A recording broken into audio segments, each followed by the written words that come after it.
Welcome back to another amazing week of wine flights here at the Second Glass. I'm Chris. This is Cellar Chats. If you didn't already know that and you ended up on this video, let me know how you got there, because I don't know how you get there without realizing what you're watching. Or maybe it just, maybe your kid got a hold of your phone or something and you scrolled across the Facebook, or they were on YouTube watching like Coco Melon and the next thing you know, they're watching this video. I don't know how those tie together. That would be very strange. But nonetheless, we're here, we're talking wine, and man, is the weather beautiful. So, going with the fact that it is absolutely gorgeous this week, and I feel like spring is here, it's here to stay. Now that I've said that, it's probably going to be cold next week, but let's enjoy the beautiful weather we've got this week. We are doing some kind of natural, fresh, crunchy, easy drinking, vibrant wines to really match the vibe outside. So for me, it's refreshing, it's clean, the air feels great. It's not yet hot and too humid. It's just the perfect kind of weather we're experiencing. And these wines go with that. So we're gonna do, it's all California this week, which is super fun. Little Martha Stouman, one of my favorites. I love what she does. I think she's an amazing human being. This is her post-flirtation white wine. She makes I believe a rosé and a red under post-flirtation, but they're kind of her everyday drinking like blends. We're gonna roll into the Inconnu Rosé, which we did this on our rosé flight, but I'm really excited to come back to this because I think this is a wine that is really only gonna get better and better as time goes on. And then we're gonna round it out with something that's really fun, is owned by the glass here at Second Glass, but we've been wanting to feature it, which is Adroît, their Truso Noir, which is about as crunchy, delicious, fresh as red wine gets. So let's get into it. Let's talk. Martha Stewman. We've had her wines on here before. We're big fans, love what she's doing. And generally, I think the last couple of times we've had her wines on, we were doing like single vineyard or single variety. I don't think we've ever featured her post-flirtation wines, which I think are super fun. And this is, to me, the post-flirtation white is all about springtime drinking. It's low alcohol, it's vibrant, it's got some floral characteristics, it's citrusy, pairs great with like just about everything, and also pairs with nothing at all. In the way that I mean, like, you don't need anything to enjoy this wine, just a glass, some friends, and maybe a nice seat on your front porch. It is kind of like it's a hodgepodge of grapes, if you will. Marsanne Roussanne make up the base of the blend, so classic, Rhone style white blend. And then it's rounded out with Vermentino and Muscat Blanc. And if sometimes they have some Colombard in there, but the Muscat Blanc and the Vermentino give citrus and brightness. The Marsanne Roussanne give texture and depth. And these are just super fun. Like I said, wines that go really well with the weather that we're experiencing. And, it's made sustainably. I mean, she doesn't add anything to these wines except for maybe a touch of sulfur. So good. It is citrus oil and kind of like, I think, almost like pomelo. So if you've ever had like a pomelo, which I don't exactly know the description of what a pomelo is, I think of it like a more bitter, white-skinned like grapefruit. It's kind of what it falls into for me. I think that's what it is. Somebody tell me how silly I am for not knowing what a pomelo is.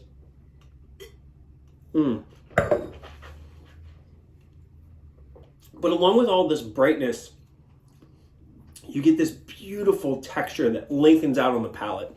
I mean, this is, for me, arugula salad with some goat cheese and like almonds, whatever you want to do. This wine does it for you. It's delicious. It's made from an amazing woman who spent some time in Italy.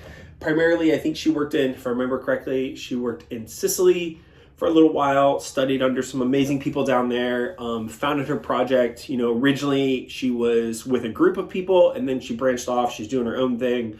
And I love everything she makes. I think the wines are excellent. I think she's amazing. And you guys need to have some of this because it is super tasty.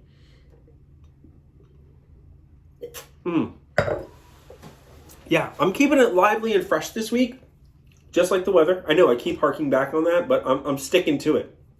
I've dedicated myself to it, and I'm not changing course. It's going to be a short video. because you know what? The important thing is getting in here, grabbing a flight and enjoying this. So, you know, you don't need to listen to me ramble on about nonsense this week. What you need to know is the wines are delicious, affordable, approachable, and lots of fun. What else do you need in life? You know? So let's roll into Inconnu, their Rosé, 100% Merlot. I'm going to do this because I think this is fascinating. Again, we're talking 100% Merlot. That is a fairly dark-skinned, kind of purple, plummy, you know, wine. And look at this color. I mean, that is so gorgeous. And I wouldn't normally really hark on the color of Rosé. I think people get a little caught up too much with the color, although I like a wine that looks beautiful in the glass. I just think it's fascinating how light and delicate this wine color is, considering it's coming from Merlot. This is the 2020 vintage, which is actually the current release. For those who didn't see the video before when I talked about these guys, Laura Brennan Bissell basically brought this in for the 2020 vintage. You know, we all know that was a fire vintage. It was a tough vintage. So from this vineyard, she decided to press it off and do Rosé. So it just got a little bit of skin contact, just basically in the pressing vats.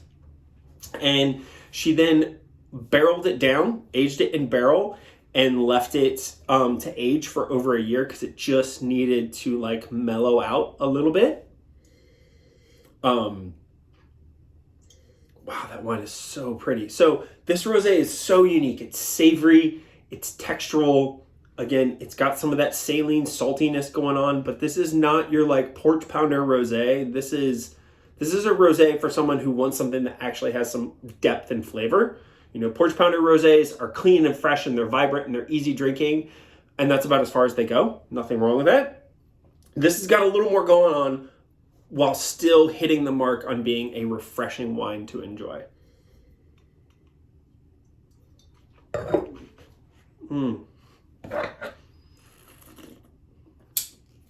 Wow. And you know what? This wine, I think we did the Rosé flight maybe a month ago. This wine, maybe it's just today, has completely changed. It's, again, more textural. I think even more brightness has come out in it, more fruit. And I'll be honest, I'm drinking it like room temperature. It is so pretty. If this was like cold, it would be incredible. I think that wine's excellent. There's not much else to be said there. Inconnu, I think they're doing great stuff. All Sierra foothills. And again, 12.5% alcohol. You know, that doesn't necessarily mean the wines are better or worse because they're low alcohol, but when it's summertime, it's nice to have some low ABV wines you can start drinking like in the afternoon with some friends and not feel like guilty at 8 o'clock when you're having dinner and you've had entirely too much to drink and you're really feeling it. These you can have and maybe you're not feeling it and you'll probably wake up better for it the next day. Yeah.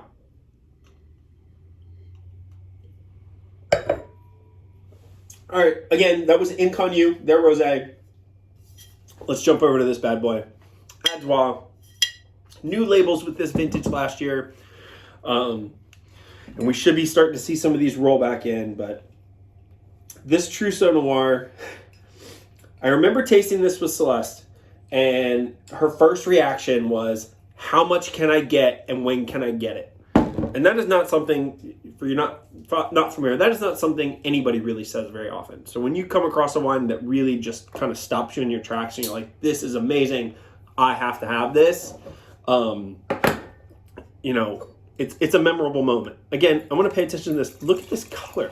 Now, based on this color, that's more akin to what I would have expected that Merlot to look like. So this is a red wine.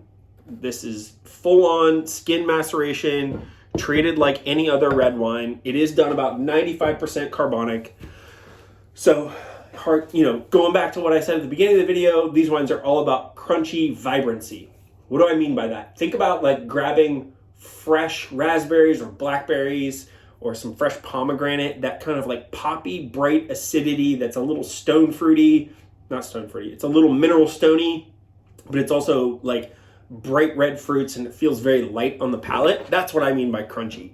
And I think these style of wines for this time of year, there's nothing better. you know, feel lively and fresh like the spring. So, oh, this wine is so pretty. So Truso Noir comes from the Jura region in France, where it's primarily used for blending grape varieties.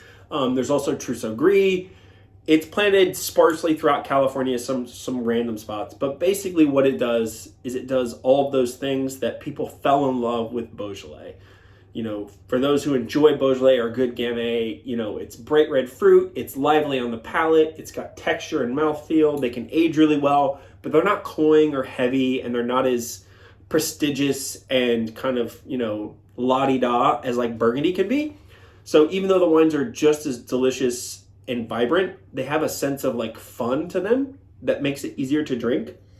Whereas like Burgundy is delicious and fun, but it's also really expensive. So it's hard to like, you know, have a bottle of Burgundy and sit outside in like a pair of board shorts and, you know, have like a simple meal with some friends. You sort of feel like you have to make like a special event for it.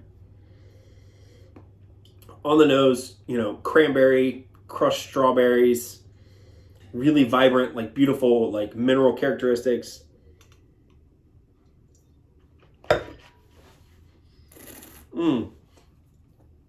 So much flavor on the palate. I mean, it just like, it, I mean, I think of it like, again, not to go back to like fresh raspberries, but take like a fresh raspberry or fresh cranberry and like smash it in your mouth, and that explosion of like flavor that just spreads across your palate. That's what this wine feels like. I could drink this all day long. I'm so excited that we put this on the flight because, you know, even though it's on by the glass here, it's a grape that people don't really recognize. So hopefully you guys will come out, you'll try the flights, fall in love with these super fun wines, fall in love with Truso Noir, because I don't know how you can't unless you don't like vibrant, fresh wines that are delicious. And enjoy, you know, these wines that are perfect for this weather. So again, the wrap up, like I said, quick this week. Martha Stewman, her post-Flirtation 2021 white blends, little Colombard, and you can tell, sorry, to like, it is cloudy, it is unfined and unfiltered, which really adds depth and like texture to the palate. And when you come in, you'll notice that. Inconnu, her 2020 Rosé, 100% Merlot, and that is current release. It is okay to drink rosé that is not from 2021. That doesn't mean it's bad. And then Adroît, Trousseau, whole cluster. So good, so fresh, so vibrant. Thank you guys for tuning in. I hope you enjoy the wines. I hope you come out and have a flight, have some great food. I know Chef has just changed the menu over, so he's got some spring-inspired foods. So get out here, try some new food, try some new wine, and have a good time. I'll talk to you later. Bye.